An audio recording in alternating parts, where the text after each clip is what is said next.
നമസ്കാരം. മലയാളി വാർത്തയിലേക്ക് സ്വാഗതം. CPIഎമ്മിൻ്റെ തിരുവനന്തപുരത്തെ ഏറ്റവും പ്രധാനപ്പെട്ട നേതാവും മുൻ ദേവസ്വം മന്ത്രിയുമായ വ്യക്തിയാണ് കടകംപള്ളി സുരേന്ദ്രൻ. കടകംപള്ളി സുരേന്ദ്രൻ ഇന്ന് ആഭ്യന്തരമന്ത്രി രമേശ് ചെന്നിത്തലയുമായി കൂടിക്കാഴ്ച നടത്തി. ഈ വാർത്ത അതീവ പ്രാധാന്യത്തോടുകൂടി മാധ്യമങ്ങൾ റിപ്പോർട്ട് ചെയ്യുകയാണ്.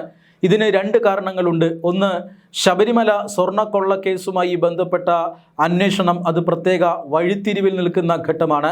ഈ ഘട്ടത്തിലാണ് ആ കേസിൽ ചോദ്യം ചെയ്യലിന് വിധേയനായിട്ടുള്ള, ആ കേസിൽ പ്രതിയടക്കം ആകാൻ സാധ്യതയുള്ള ഒരു വ്യക്തി എന്ന നിലയിൽ കടകംപള്ളി സുരേന്ദ്രൻ ആഭ്യന്തരമന്ത്രിയെ കണ്ടത്.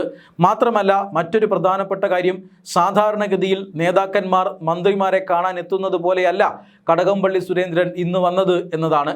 അതായത് ഒരു ഇരുചക്ര വാഹനത്തിൽ ഹെൽമറ്റ് പോലും ധരിക്കാതെ സുഹൃത്തിനോടൊപ്പമാണ് ആഭ്യന്തരമന്ത്രിയെ കാണാൻ കടകംപള്ളി സുരേന്ദ്രൻ എത്തിയത്. കാറിലോ അല്ലെങ്കിൽ തൻ്റെ ഐഡന്റിറ്റി വ്യക്തമാക്കുന്ന രീതിയിലോ രഹസ്യ സന്ദർശനം എന്ന നിലയിലാണ് ഈ കടകംപള്ളി സുരേന്ദ്രൻ ഇന്ന് ആഭ്യന്തരമന്ത്രിയെ കാണാനെത്തിയത്.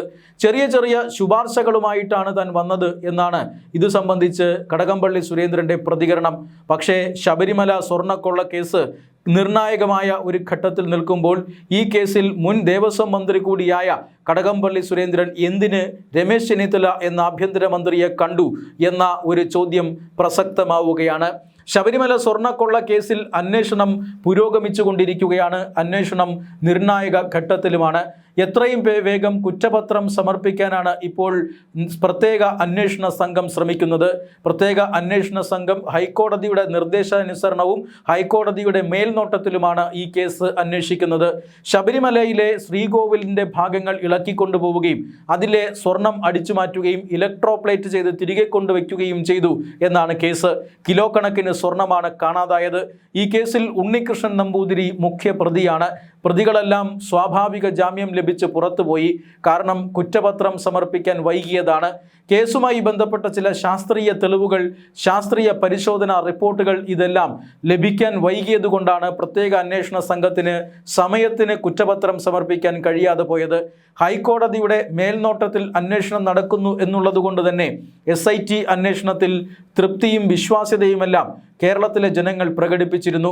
എങ്കിലും SITക്ക് മേൽ അധികാരവർഗത്തിൻ്റെ, അതായത് ഭരണകൂടത്തിൻ്റെ സമ്മർദ്ദമുണ്ടെന്നും ചില സഖാക്കളെയൊക്കെ രക്ഷിച്ചു പിടിക്കാനായി SITക്ക് നിർദ്ദേശമുണ്ടെന്നുമുള്ള ആരോപണങ്ങളും ഉയർന്നിരുന്നതാണ്.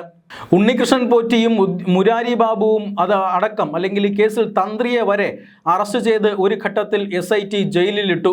പിന്നീട് തന്ത്രിക്ക് ജാമ്യം ലഭിക്കുന്നു, മറ്റെല്ലാവർക്കും സ്വാഭാവിക ജാമ്യം ലഭിക്കുന്നു.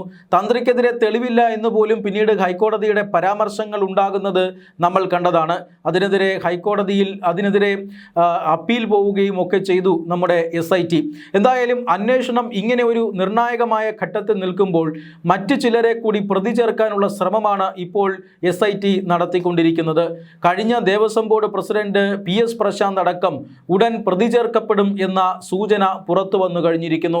കാരണം 2019 ശബരിമലയിൽ സ്വർണ്ണക്കൊള്ള നടന്നതെങ്കിലും 2025 സമാനമായി ദ്വാരപാലക ശില്പങ്ങളുടെ പാളികൾ ഇളക്കിക്കൊണ്ടു പോകാൻ ശ്രമം നടന്നിരുന്നു. അത്തരത്തിൽ ഇളക്കിയെടുക്കുകയും അന്യസംസ്ഥാനത്തേക്ക് ചട്ടവിരുദ്ധമായി കടത്തുകയും ചെയ്തിരുന്നു. ഇതിനൊക്കെ നേതൃത്വം നൽകിയത് PS പ്രശാന്താണ്. 2019 അഴിമതി നടന്നിട്ടുണ്ടെങ്കിൽ 2025 അത് നടന്നിട്ടുണ്ടാകാമെന്നും ചട്ടവിരുദ്ധ പ്രവർത്തനങ്ങൾ എന്തിനായിരുന്നു എന്ന് വ്യക്തമാക്കണമെന്നുമാണ് ഇപ്പോൾ SIT അന്വേഷിക്കുന്നത്. ഇതിൻ്റെ ഭാഗമായിട്ടാണ് മുൻ ദേവസ്വം ബോർഡ് പ്രസിഡന്റ് PS പ്രശാന്തിനെ പ്രതിയാക്കാനുള്ള നീക്കം നടക്കുന്നത്. ഇതിനിടയിലാണ് കടകംപള്ളി സുരേന്ദ്രൻ്റെ ആഭ്യന്തരമന്ത്രിയുടെ ഓഫീസ് സന്ദർശനം. കടകംപള്ളി സുരേന്ദ്രൻ ഉന്നതനായ CPM നേതാവാണ്. അതുപോലെ തന്നെ ഈ അട്ടിമറി നടക്കുന്ന, അല്ലെങ്കിൽ സ്വർണ്ണക്കൊള്ള നടക്കുന്ന സമയത്ത് ദേവസ്വം മന്ത്രിയുമാണ്. ദേവസ്വം മന്ത്രി അറിയാതെ ഇങ്ങനെ വലിയൊരു കാര്യം നടക്കുമോ എന്ന ചോദ്യമാണ് കോടതിയിൽ ഭാവിയിൽ ഉയരാൻ പോകുന്നത്. കടകംപള്ളി സുരേന്ദ്രനെ പ്രത്യേക അന്വേഷണ സംഘം ഇതിനു മുന്നേയും ഈ കേസിൽ ചോദ്യം ചെയ്തിട്ടുണ്ട്. ഇങ്ങനെ ചോദ്യം ചെയ്ത് കടകംപള്ളി സുരേന്ദ്രനെ വെറുതെ വിടുകയായിരുന്നു. നിലവിൽ കടകംപള്ളി സുരേന്ദ്രനെ വീണ്ടും പ്രതി ചേർക്കാനുള്ള നീക്കങ്ങൾ SIT സംഘം നടത്തുന്നുണ്ടോ എന്നറിയില്ല. കൂടുതൽ പ്രതികൾ പട്ടികയിൽ ഉണ്ടാകുമെന്ന് SIT എന്തായാലും സൂചന നൽകുന്നുണ്ട്. അതിൽ PS പ്രശാന്ത് പ്രതിയായിക്കഴിഞ്ഞു. ഇനിയുള്ള പ്രതിയാക്കലുകൾ ആരെയായിരിക്കാം എന്ന ചോദ്യമാണ് കടകംപള്ളി സുരേന്ദ്രനെ വല്ലാതെ വലയ്ക്കുന്നത്. മുൻ ദേവസ്വം മന്ത്രി എന്ന നിലയിൽ കടകംപള്ളി സുരേന്ദ്രനും കേസിൽ പ്രതിയാകാനുള്ള എല്ലാ സാധ്യതയുമുണ്ട്. ഈ സാഹചര്യത്തിലാണ് കടകംപള്ളി രമേശ് ചെന്നിത്തലയെ കാണുന്നത്. ശബരിമല സ്വർണ്ണക്കൊള്ളയിൽ നിലവിലെ അന്വേഷണത്തിൽ തൃപ്തിയില്ല എന്ന ഒരു അഭിപ്രായമാണ് നിലവിലെ സർക്കാർ ഇപ്പോൾ പങ്കുവച്ചിരിക്കുന്നത്. അതായത് LDF സർക്കാരിൻ്റെ കാലത്താണ് കൊള്ള നടന്നിട്ടുള്ളത്. അതേ സർക്കാരിൻ്റെ കാലത്ത് തന്നെയാണ് ഹൈക്കോടതി നിരീക്ഷണത്തിൽ SIT സംഘത്തെയും രൂപീകരിച്ചിരിക്കുന്നത്. എന്നാൽ UDF സർക്കാർ മാറി 1 മാസം പിന്നിടുന്നു. നിലവിലെ ദേവസ്വം മന്ത്രി K മുരളീധരൻ പറയുന്നത് തനിക്ക് വ്യക്തിപരമായി അന്വേഷണത്തിൽ ഒരു തൃപ്തിയുമില്ല എന്നാണ്. ഹൈക്കോടതിയുടെ മേൽനോട്ടത്തിൽ നടക്കുന്നു അന്വേഷണം എന്നുള്ളത് കൊണ്ട് തന്നെ നിലവിൽ സർക്കാരിന് ഇടപെടാൻ കഴിയില്ല. കുറ്റപത്രം സമർപ്പിക്കുന്ന ഘട്ടമുണ്ടായാൽ അന്വേഷണം തൃപ്തികരമല്ലെങ്കിൽ ഇടപെടുമെന്നും പുതിയ അന്വേഷണം പ്രഖ്യാപിക്കുമെന്നുമൊക്കെ ദേവസ്വം മന്ത്രി നേരത്തെ വാക്കു പറഞ്ഞിട്ടുണ്ട്. അതുകൊണ്ട് തന്നെ കാര്യങ്ങൾ അതിവേഗം പൂർത്തീകരിക്കുകയാണ് SIT സംഘം. കൂടുതൽ പ്രതികൾ പട്ടികയിൽ ഉണ്ടാകുമെന്ന് SIT അതുകൊണ്ടാണ് സൂചന നൽകുന്നത്. PS പ്രശാന്ത് അടക്കം കടകംപള്ളി സുരേന്ദ്രൻ അടക്കം ഇനി ഒടുവിൽ പ്രതിപട്ടികയിൽ ഉണ്ടാകുമോ? ഇതാണ് കേരളം ചോദിക്കുന്ന ചോദ്യം. ഈ സാഹചര്യത്തിലാണ് കടകംപള്ളി സുരേന്ദ്രൻ ഇപ്പോൾ രമേശ് ചെന്നിത്തലയെ കണ്ടിരിക്കുന്നത്. ആഭ്യന്തരമന്ത്രിയെ കണ്ട് എന്താണ് കടകംപള്ളി സുരേന്ദ്രൻ ആവശ്യപ്പെട്ടത് എന്നറിയില്ല. ഈ സന്ദർശനത്തിന് ശബരിമല കേസുമായി ബന്ധമുണ്ടോ എന്ന് മനസ്സിലാക്കാൻ ഇതിൻ്റെ സ്ഥിരീകരണം ആവശ്യമുണ്ട്. പക്ഷേ നിലവിൽ കടകംപള്ളി സുരേന്ദ്രൻ രമേശ് ചെന്നിത്തലയെ കണ്ടത് ശബരിമല സ്വർണ്ണക്കൊള്ള കേസുമായി ബന്ധപ്പെട്ട് തന്നെ എന്നാണ് ഭൂരിഭാഗം പേരും വിശ്വസിക്കുന്നത്. എന്തായാലും ഹൈക്കോടതിയുടെ നേതൃത്വത്തിലുള്ള SIT അന്വേഷണം പൂർത്തിയായി കഴിയുമ്പോൾ, ഈ കുറ്റപത്രമടക്കം സമർപ്പിച്ചു കഴിയുമ്പോൾ ഒരുപക്ഷെ പുതിയ അന്വേഷണം പ്രഖ്യാപിക്കാനും സാധ്യതയുണ്ട്.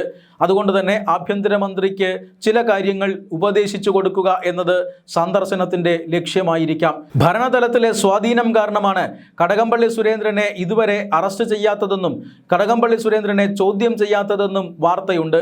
നിലവിൽ എന്തായാലും പിണറായി വിജയൻ സർക്കാർ അധികാരത്തിൽ നിന്ന് ഇറങ്ങിയിരിക്കുന്നു.